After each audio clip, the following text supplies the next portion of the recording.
हाय दोस्तों, कैसे हैं। मैं मोहम्मद मुख्तार आपका मैं अपने YouTube चैनल सुगम संगम पर स्वागत करता हूं।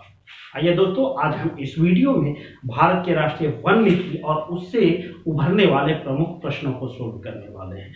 यह अध्याय परीक्षा के दृष्टिकोण से बहुत ही महत्वपूर्ण है। यह समझाने की आवश्यकता नहीं है, क्योंकि मैं हर वीडियो में यही बातें रिपीट करता हूं और मेरा हर वीडियो परीक्षा के दृष्टिकोण से बहुत ही महत्वपूर्ण ही होता है। तो आपसे निवेदन है कि प्ले लिस्ट में मैं एक ही प्लेलिस्ट बना रहा हूं, भारत का भूगोल, उसमें परत दर परत एक के बाद एक मैं क्रम से सारे वीडियो अपलोड कर रहा हूं, ताकि आपकी तैयारी में कहीं बाधा उत्पन्न ना हो। तो इस वीडियो में हम इस टॉपिक से संबंधित उभरने वाले सारे कंफ्यूजन को भी हम सोल्व करने वाले हैं। तो आप वीडियो में लास्ट तक बने रहिए और एंजॉय करते हुए बिना रटे उसे लंबे समय तक याद रखिए। अगर आप हमारे चैनल पर नए हैं तो कृपया हमारे चैनल को सब्सक्राइब कीजिए और इस मुहिम को आगे बढ़ाने में हमारी मदद कीजिए, क्योंकि हमारी यह मुहिम है दोस्तों कि गरीब और सुविधाहीन छात्रों को जो प्रतियोगी परीक्षाओं की तैयारी करना चाहते हैं और आर्थिक दृष्टिकोण से ही न सही किसी वजह से वह बड़े बड़े कोचिंग संस्थानों में नहीं जा पाते हैं, तो उनको घर बैठे वो सारी चीजें मिले, वो आराम से अपने सपनों को पूरा कर ले। इस मुहिम को लेकर हम आगे निकले हैं। इसमें हमारी आपकी आवश्यकता है कि इस परिवार को जितना बड़ा कर सके, तो जरूरत है दोस्तों कि इसे जितना ज्यादा से ज्यादा दोस्तों में शेयर कीजिए। दोस्तों को इस परिवार से जोड़ने में आप मदद कीजिए, ताकि यह परिवार और बढ़े, यह परिवार और निखरे, जिससे ज्यादा से ज्यादा लोगों की सलाह मिलेंगे। आप अपना कमेंट लिखिए, कमेंट बॉक्स में लिखिए और हम कोशिश करेंगे, भरसक कोशिश करेंगे कि आपके कमेंटों का हम जवाब दें। तो आइए स्टार्ट करते हैं, एक एक करके आगे बढ़ते हैं। राष्ट्रीय वन नीति, नेशनल फॉरेस्ट पॉलिसी। तो एकदम शांत होकर वीडियो में लास्ट तक बिना किसी झिझक के कहानी की तरह समझने का प्रयास कीजिए। भारत की राष्ट्रीय वन नीति एक लंबा इतिहास से गुजरा है। यह आज का नहीं, एक आजादी से पहले इनकी शुरुआत होती है और वो आज तक चली आ रही है। तो अब हम देखते हैं कि एक एक करके कौन कौन से प्रश्न उठते हैं। पहला हम शुरुआत करते हैं, आजादी से पहले कहां से इनकी शुरुआत हुई है। इनका पहला जो इतिहास या फिर कहे इस नीति का जन्म होता है, वो होता है 1855 ईस्वी में, जब भारत के वायसराय लॉर्ड डलहौजी हुआ करते थे। ये एक बहुत बड़ा नाम है। इनका एक जो नाम आता है भारतीय रेल के इतिहास से, क्योंकि भारत में जब रेल चला था, हालांकि रेल पर भी एक स्पेशल वीडियो बनाऊंगा, तो उस पर हम विस्तार से भी नहीं जाना चाहते। तो डलहौजी वायसराय जो है, उन्होंने बहुत सारे अच्छे काम किए हैं, जिसमें एक काम ये भी है, वन पर जो देश, उस पर जो अंग्रेज अधिकृत भारत था, उसमें वनों के सुरक्षा के लिए उन्होंने पहला कानून बनाया 1855 ईस्वी में। और उन्होंने मालाबार क्षेत्र में, अब ये मालाबार क्षेत्र कहाँ है, इस पर भी अलग से वीडियो है, जो भारत का तटीय इलाका है ना, इसलिए मैंने कहा कि मैं परत दर परत एक एक करके आगे बढ़ रहा, जो आपको प्ले लिस्ट में हर नाम से आपको वीडियो मिल जाएगा। तो आइए आगे बढ़ते हैं। मालाबार क्षेत्र में उन्होंने बबूल और नीलगिरी के पेड़ लगाए। तो यहां से कई सारे प्रश्न बनने, पहले इसको हम कवर कर लेते, फिर हम आगे बढ़ते हैं। वन सुरक्षा का पहला कानून बना। कब बना? अभी आपने अब सुना, पहला कानून बना है 1855 ईस्वी में। और किसने बनाया है?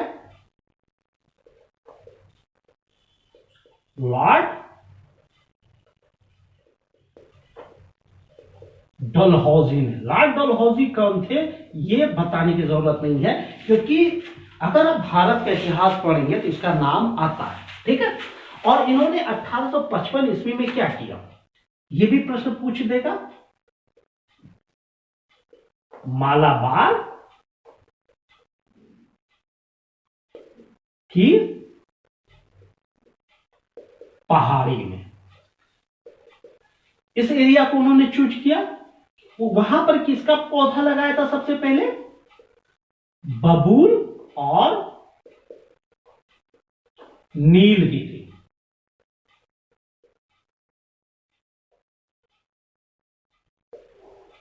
के पेड़। ये टॉपिक है जो कि परीक्षा में आपसे पूछा जा सकता था। फिर से मैं रिपीट करता हूं ताकि आपको याद हो जाए।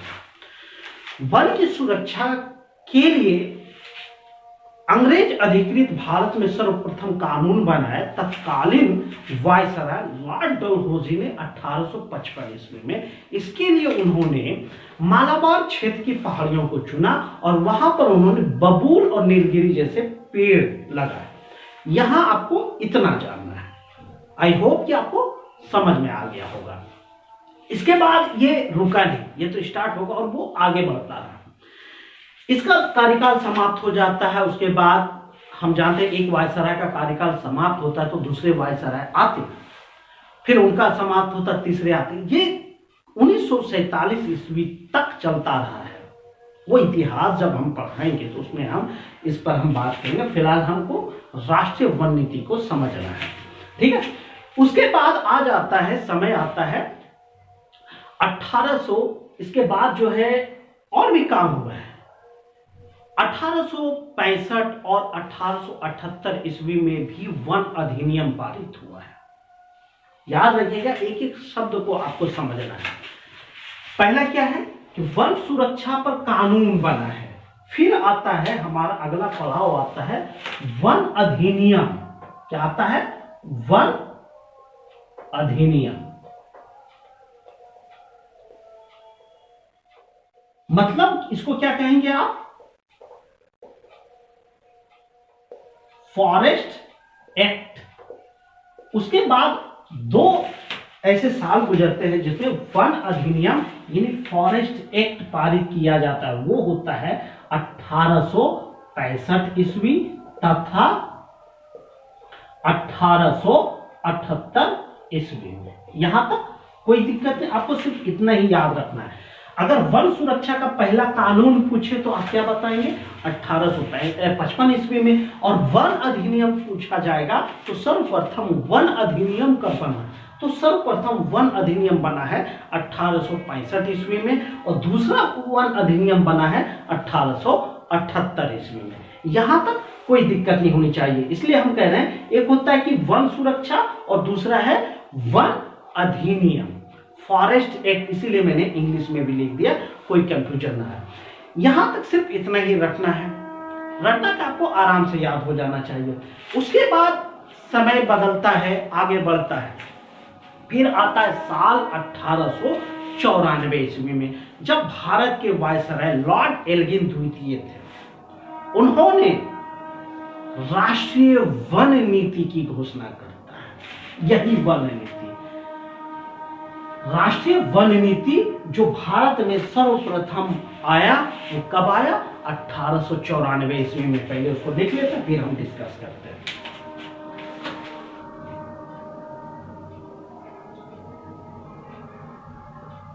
प्रथम वन नीति यानी राष्ट्रीय वन नीति, सॉरी वन नीति नहीं, प्रथम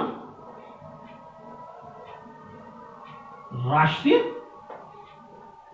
वन नीति मतलब नेशनल फॉरेस्ट पॉलिसी। सर्वप्रथम कब बना?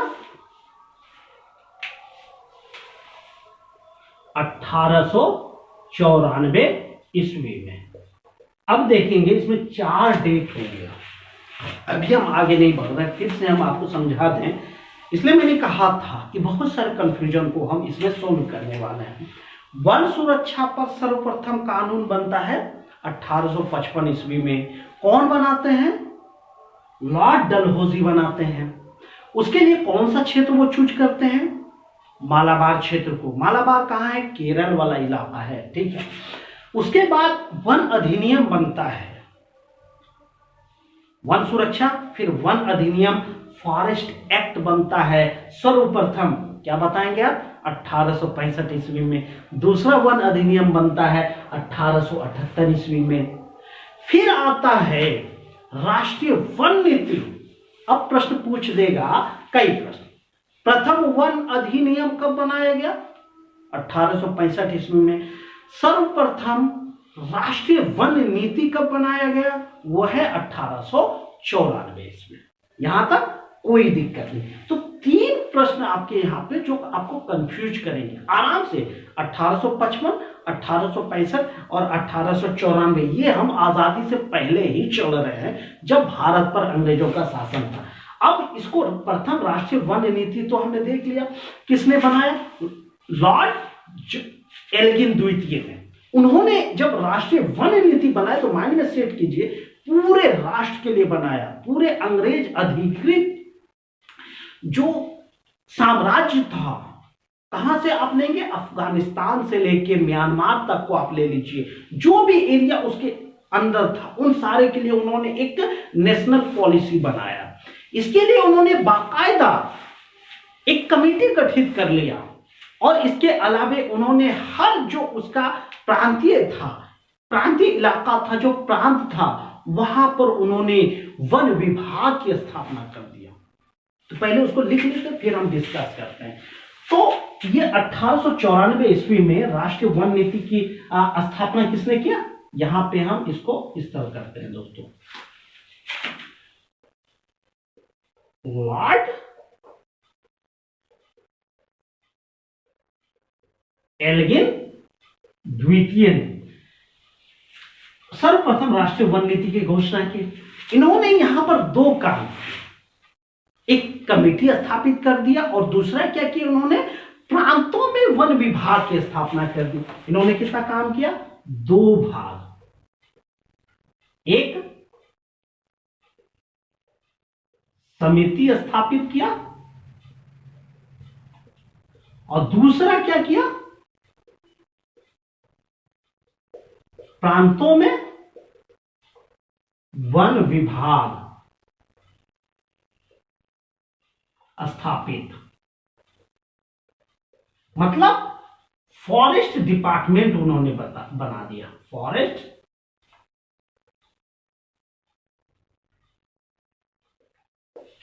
यहां कई सारे प्रश्न बनते हैं। अब आपसे प्रश्न पूछ देगा कि भारत में सर्वप्रथम वन विभाग की स्थापना किसने की, तो आप घबराएंगे नहीं, क्योंकि यहां पर मैंने साफ मेंशन कर दिया कि भारत में सर्वप्रथम फॉरेस्ट डिपार्टमेंट की स्थापना लॉर्ड एल्गिन द्वितीय ने किया। कब किया, 1894 ईस्वी में। तो ये दो तीन बातें हैं जो कि प्रथम राष्ट्रीय वन नीति से संबंधित प्रश्न है और उससे संबंधित कंफ्यूजन है। तो यहां तक कोई दिक्कत नहीं। अब इसको एक कहानी की तरह पहले हम समझते हैं, क्योंकि इसके बाद आजादी के बाद स्टार्ट होता है समय।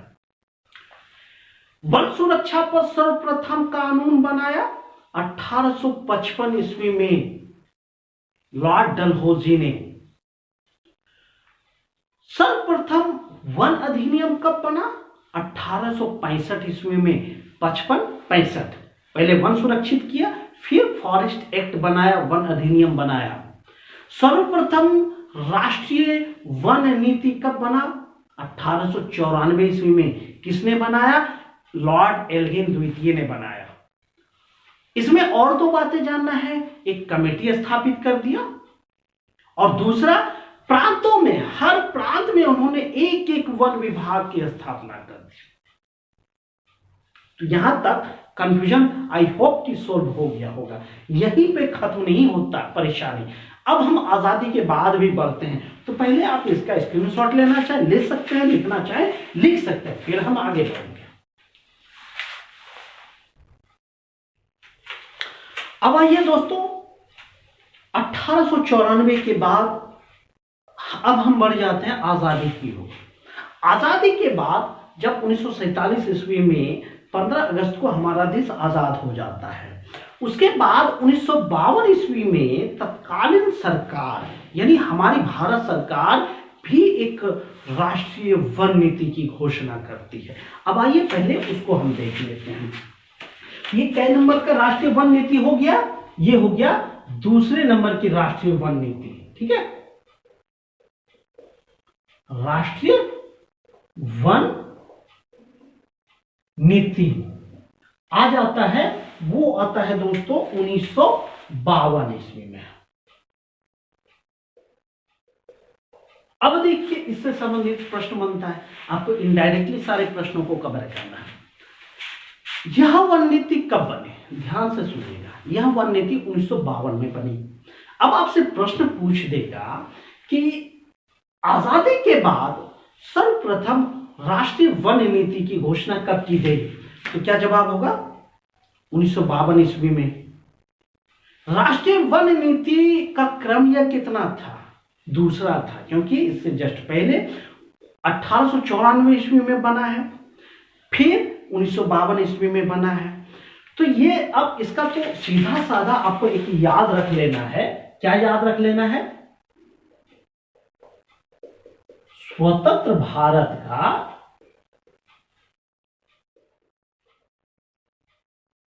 प्रथम राष्ट्रीय वन नीति। ये डायरेक्टली या अक्सर परीक्षा में पूछा जाता है, यहां तक कोई दिक्कत नहीं। आजादी से पहले अंग्रेज कर रहे थे, आजादी के बाद हमने जो है कि नेशनल फॉरेस्ट पॉलिसी बनाया, तो हमारे कुछ उद्देश्य भी थे। तो आपसे इस नीति से संबंधित कुछ जो है कि उद्देश्य पूछ देगा, तो आपको यहाँ पे उद्देश्य भी कुछ याद रख लेना है। अब एक एक करके हम उन उद्देश्य को भी कवर करने का प्रयास करेंगे। ठीक है, इनके कुछ उद्देश्य थे। अब पहले ये देखना, वन नीति, अंग्रेज पहले जो नीति बनाते थे वो अपने फायदे के लिए बनाते थे। अब हम जो पॉलिसी बनाते हैं वो हम अपने फायदे के लिए बनाते हैं। तो सरकार के उस समय जो उद्देश्य था 1952 ईस्वी के तहत कि भाई हमको अधिक से अधिक उत्पादन भी लेना है, भूमि की उर्वरा शक्ति को भी बरकरार रखना है, तो उन सारी चीजों को कवर किया था कि भूमि की जो उत्पादकता शक्ति है वो बरकरार रहे और वन से हमें अधिक से अधिक उत्पादन भी प्राप्त हो। वन उत्पादन की आपूर्ति बरकरार भी रहे, ये भी उद्देश्य बनाया। और सबसे बड़ी बात कि जो पर्यावरण के लिए जो अनुकूल या फिर भूमि पर जो भारतीय भूमि है उस पर कितना परसेंट वन क्षेत्र होना आवश्यक है, यह भी सर्वप्रथम 1952 ईस्वी में निर्धारित किया गया। तो एक एक करके पहले हम उसको देख लेते हैं कि कौन कौन से उद्देश्य थे। उद्देश्य नंबर 1, भूमि की उर्वरता को बरकरार रखते हुए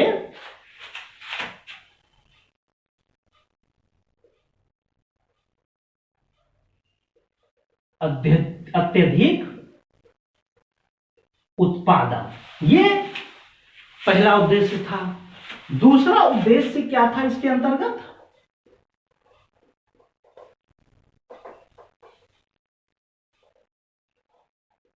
वन उत्पाद की आपूर्ति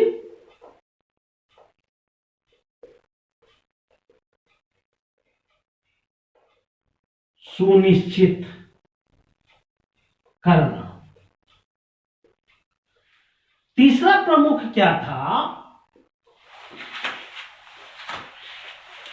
रक्षा, संचार एवं उद्योग के लिए वन उत्पाद की कमी नहीं होनी चाहिए।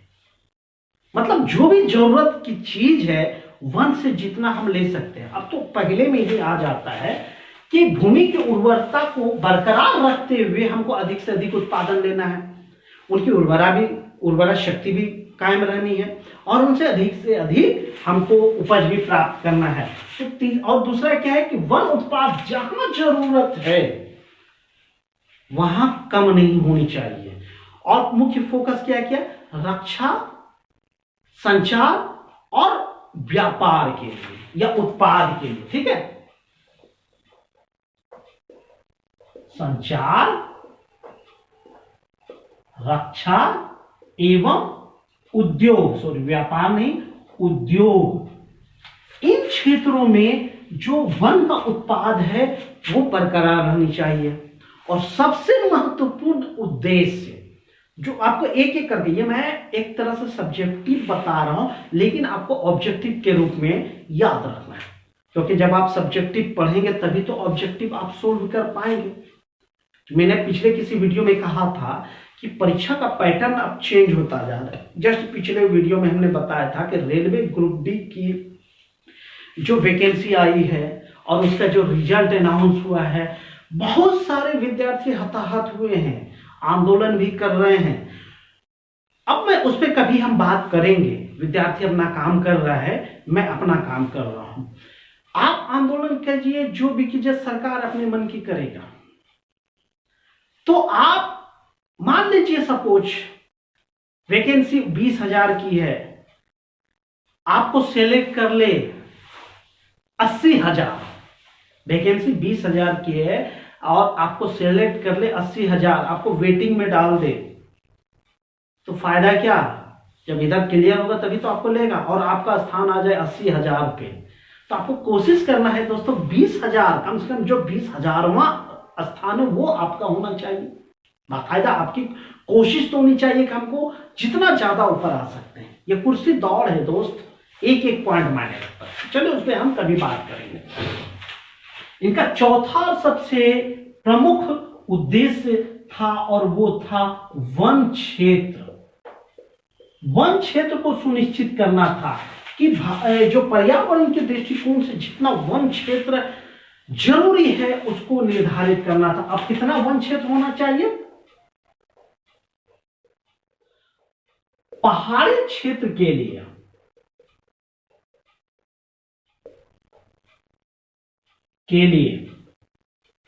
60%, मैदानी क्षेत्र के लिए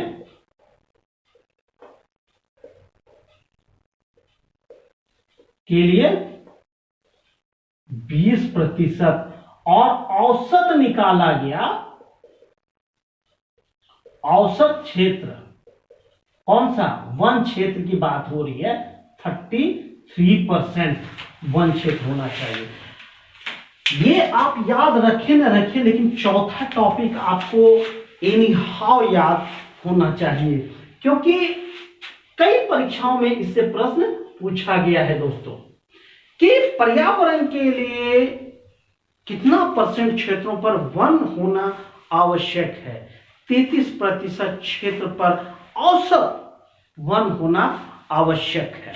ठीक है, और अभी भारत का वन क्षेत्र जो है 25% भी नहीं पहुंचा है, तो भाई चिंताजनक तो है ही, लेकिन इसको याद रखना बहुत ज्यादा कठिन नहीं है। आपको ऑब्जेक्टिव में पूछ देगा इनमें से कौन सा जो है कि 1952 ईस्वी के वन नीति का उद्देश्य नहीं है। तो आप भाई एक दो बार इनको जब रिपीट करेंगे तो आराम से याद हो जाएगा। और सबसे महत्वपूर्ण इन क्षेत्रों को याद रखना है कि पर्यावरण के लिए अनुकूल वन क्षेत्र कितना होना आवश्यक है। पहाड़ी क्षेत्रों के लिए 60%, मैदानी क्षेत्रों के लिए 20%, औसत 33% वन क्षेत्र का होना बहुत आवश्यक है। अब वो 33% लगाया, मान लीजिए यहाँ पे 40% होता है, कम होता है। अगर मैदानी क्षेत्र में ज्यादा हो गया तो भाई मैनेज हो जाएगा ना, तराजू का पलड़ा बराबर हो जाएगा, इसलिए औसत 33% बताया गया।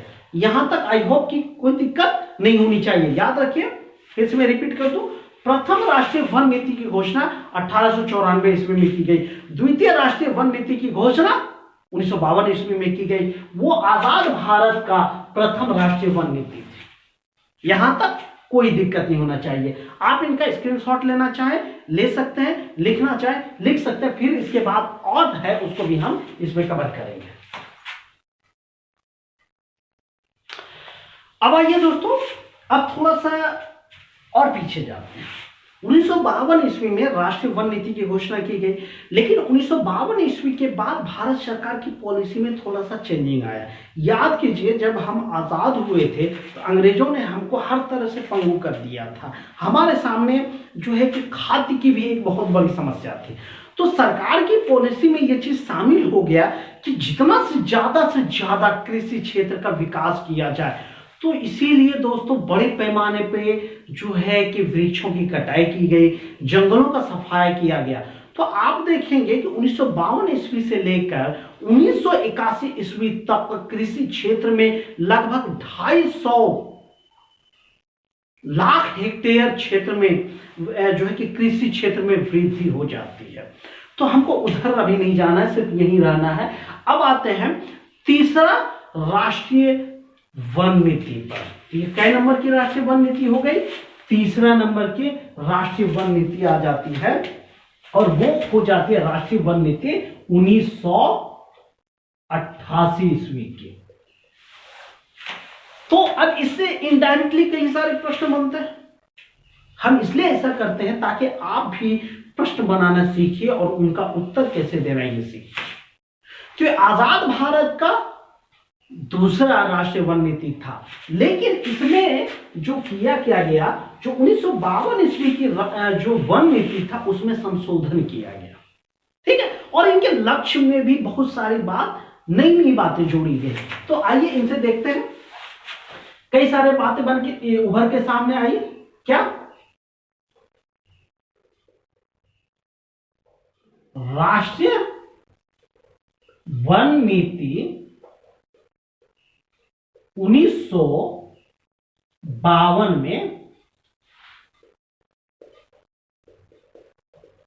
संशोधन। यह भी पूछ सकता है कि 1952 ईस्वी के राष्ट्रीय वन नीति में सर्वप्रथम संशोधन कब किया गया? तो 1988 ईस्वी में। और दूसरा आपसे यह प्रश्न पूछ सकता है, स्वतंत्र भारत का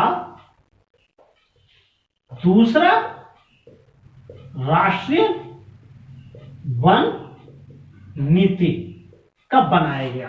तो जवाब क्या होगा? 1988 ईस्वी में। ये दो तो आपको एनी हाउ याद रखना ही रखना है, और याद रखने के लिए हम कह रहे हैं, रटने नहीं कह रहे हैं। क्योंकि आप अगर आराम से वीडियो को सिर्फ ध्यान से सुन लेंगे तो आई होप कि आपको 75% तो आपको ऐसा ही याद हो जाएगा। रटने की बिल्कुल भी जरूरत नहीं है। ये दो बातें तो विशेष रूप से राष्ट्रीय वन नीति 1988 ईस्वी के लिए आता है, और ये राष्ट्रीय वन नीति नवीनतम है। ठीक है, इसके बाद अभी वन नीति की घोषणा ढंग से नहीं किया गया है। नवीनतम व्यापक वन नीति, ये तीन बातें हो गई इसमें। अब हम इसका उद्देश्य भी थोड़ा सा जान लेते हैं दोस्तों कि इनका उद्देश्य क्या था। अब हम एक एक करके इनके उद्देश्य को देखेंगे। अब तो पहले यह समझिए कि 33% वन क्षेत्र हो यह निर्धारित 1952 ईस्वी में कर दिया गया। वन क्षेत्रों का ह्रास भी किया जाने लगा, तो बड़े पैमाने पर पेड़ हमारे कटने लगे। तो इसमें क्या किया गया कि संतुलन बैठाया गया कि प्राकृतिक संतुलन बरकरार रहे। अब होता है कि वन कटाई से जो है कि भूमि अपरदन हो रहा है, भूक्षरण हो रहा है, या नदी वाला जो एरिया है उसमें कटाव ज्यादा हो रहा है। तो उन सब चीजों को रोकना इनके उद्देश्य में शामिल हो गया। और क्या है कि लोगों को वन रोपण के लिए प्रोत्साहित करना, ये सारी चीजें 1988 ईस्वी के राष्ट्रीय वन नीति में समाहित हो गया। आइए एक एक करके इनको लिखने का हम प्रयास करते हैं कि राष्ट्रीय वन नीति 1988 ईस्वी में कौन कौन से उद्देश्य समाहित किए गए। ठीक है, वो था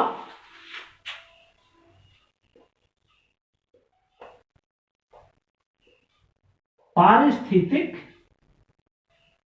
संतुलन करना था, दूसरा था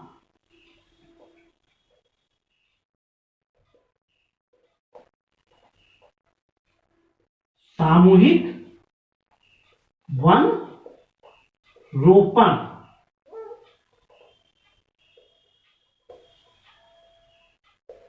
को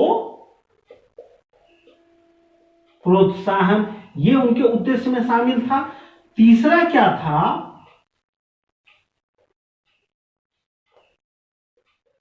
मृदा अपरदन तथा भूमि कटाव रोकना, ये सारे इनके उद्देश्य में शामिल थे। बहुत सारे उद्देश्य थे, लेकिन उसमें ये प्रमुख उद्देश्य थे जिसे आपको जानना बेहद ही जरूरी था।